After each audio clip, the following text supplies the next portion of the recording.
আমরা প্রান্তিক দায়িত্বে আছি। আমাদের তোমার অনেক কিছু বলা সম্ভব হয়। আজকে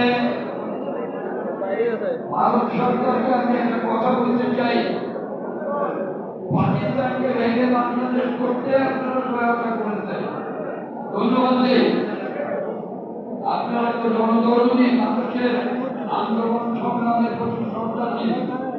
তাহলে কাশ্মীর কেন স্বাধীনতা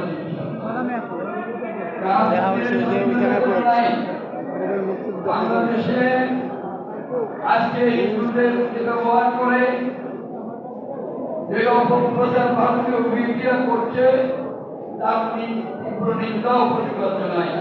কারণ ভারতের সাম্প্রদায়িক দাঙ্গা হলো, সেখানে মোদীজি কোথায় ছিলেন?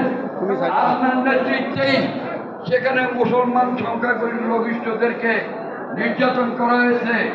আপনার লজ্জা নাই আজকে গায়ে পড়ে প্রতিবাদ করতে? বাংলাদেশে আমরা সকলে মিলেমিশে আছি। প্রিয় ভাইরা, আজকে শেখ হাসিনার দম্ভ আপনারা জানেন, 41 সাল পর্যন্ত উনি টিকে থাকবেন।